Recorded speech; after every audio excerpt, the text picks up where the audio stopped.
साथियों, आपको ज्ञात होगा कि 2021 से लोगों के दिमागों में, दिलों में आतंक और डर भर के चला जाता है। इस बार भी वही प्रक्रिया दोहराई गई है। 3 तारीख से लेकर अब तक लगातार जो न रहे हैं कि जो रेलवे प्रशासन लगातार बार बार नोटिस चस्पा कर रहा है, वो रेलवे की कि आप अपना कागज दिखाइए, आप अपना जो भी है प्रूफ दिखाइए, तो रेलवे प्रशासन उसको कभी नहीं दिखा रहा है। RTI इतनी लगा दी कि लगातार जनता के बीच में और नगीना बस्ती वासियों के बीच में जो आतंक फैल रहा है, जो डर फैल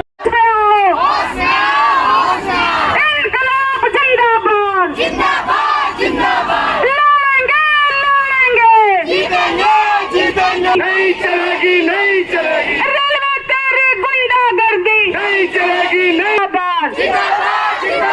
इनकलाब जिंदाबाद बिठाया है, तो उनको हम उतार के फेंकने का भी मादा रखते हैं। तो यहाँ पे छोटा सा गीत है, लड़ना है बेना ये तो लंबी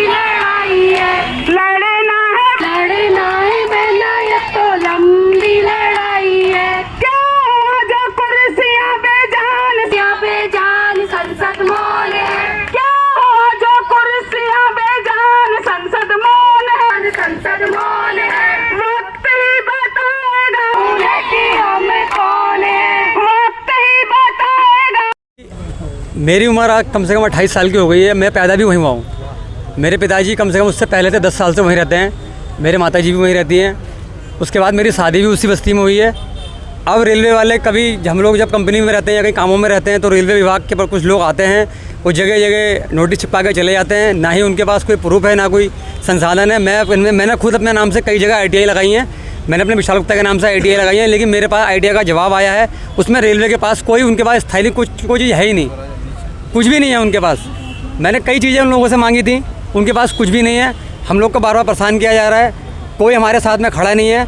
जितने भी पूंजीपति लोग हो गए, सरकार हो गई, सभी लोग हमसे खिलाफ हैं। लोग कहते हैं गरीबों को हटाओ। हम ये कहना चाहते हैं सरकार से, क्या गरीब क्या इंसान नहीं है, या गरीब के पास कोई जीने का अधिकार नहीं है? आप ये रेलवे प्रशासन की तरफ से जो नोटिस सर्व किया। मैं बिंदु गुप्ता, मैं वैसे प्रगतिशील महिला के एकता केंद्र की अध्यक्ष हूँ, बतौर नगीना कनौरी संघर्ष समिति की भी अध्यक्ष हूँ। और ये लगातार हम 3 साल से इस लड़ाई को बना के रखे हुए हैं। लगातार जो रेलवे प्रशासन लगातार जो लोगों के बीच में आतंक फैला रहा है और लगातार जो नोटिस चस्पा करके जा रहा है, उसका हम लोग मुंहतोड़ जवाब देते हुए लगातार संघर्ष कर रहे हैं। लेकिन ये इस तीसरी बार ये हुआ है ऐसा कि 3 तारीख से अब तक हम लगातार धरना प्रदर्शन कर रहे हैं। तो उसके लिए हमारा ये मानना है कि रेलवे की ज़मीन नहीं है, वो ये ज़मीन है जंगलात की ज़मीन है, और रेलवे के पास कोई प्रूफ नहीं है। हम लगातार RTI के तहत लगातार लोगों से मांग रहे हैं। हर जगह वहाँ पे 2-2 स्कूल बने हुए हैं, सरकारी स्कूल है, वहाँ पे पानी की व्यवस्था है और बिजली की व्यवस्था है, स्थायी निवास है। और सबसे बड़ी बात है कि वहाँ पे वोटर जो संख्या है वो बहुत ज़्यादा है, 5000 से ज़्यादा लोग हैं वहाँ पे। तो जिसमें जब मतलब चुनाव जब होते हैं, तो उसमें बड़े मज़े की बात ये होती है कि लोग आते हैं और लगातार जो चीज़ें मुहैया जो रजिस्ट्री वाली ज़मीनों के लिए मुहैया चीज़ें हैं, वो वहाँ पे मुहैया कराई जाती हैं और लगातार उनसे कहा जाता है कि हम आप लोगों के साथ हैं। लेकिन देखा जाए तो जब हम लोग उन लोगों के पास जाते हैं, हम लगातार उनसे कहते हैं कि भाई आप हमारा साथ दीजिए, आइए, तो वो सीधे हाथ खड़ा कर देते हैं। जो वहाँ के हमारे प्रतिनिधि हैं, हाथ खड़ा कर देते हैं और वो सीधे बोलते हैं कि रेलवे की ज़मीन है, आप लोगों को हटना पड़ेगा। 3 महीने का अल्टीमेटम दिया था 2022 में, तो आप लोग अभी तक हटे क्यों नहीं? तो हमने कहा सर, आपने ये बात पहले ही बोलनी थी 2022 में। अब 1 साल के बाद आप फिर वही बात बोल रहे हैं और आप हमारा साथ नहीं दे रहे हैं। वोट लेने के समय जितनी भी सुविधाएं मुहैया कराई जाती हैं, वो सुविधाओं को अगर आप उसी समय रोक देते कि ये कॉलोनी अवैध है, आप लोग यहाँ के वोटर लिस्ट में नहीं आते। अब आप चाहते क्या?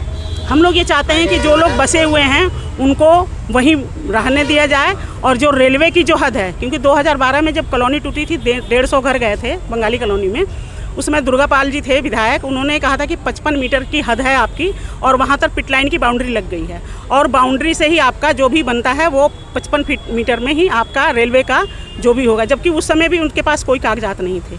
तो लेकिन 55 फीट में वो पिट लाइन बनी हुई है, और पिट लाइन को ही अब वो कर रहे हैं, तो पूरी कॉलोनी पे चस्पा करके नोटिस जा रहे हैं कि पूरी कॉलोनी को हम तोड़ेंगे। तो ये बहुत गलत हो रहा है, और हम इसको आगे लेके जाएंगे लड़ाई को। लगातार हम इसमें लगे हुए हैं। लोकल विधायक क्या कह रहे हैं? लोकल विधायक यही कह रहे हैं कि हम इसमें कुछ नहीं कर सकते हैं, ये ज़मीन रेलवे की है और ये जानी ही जानी है।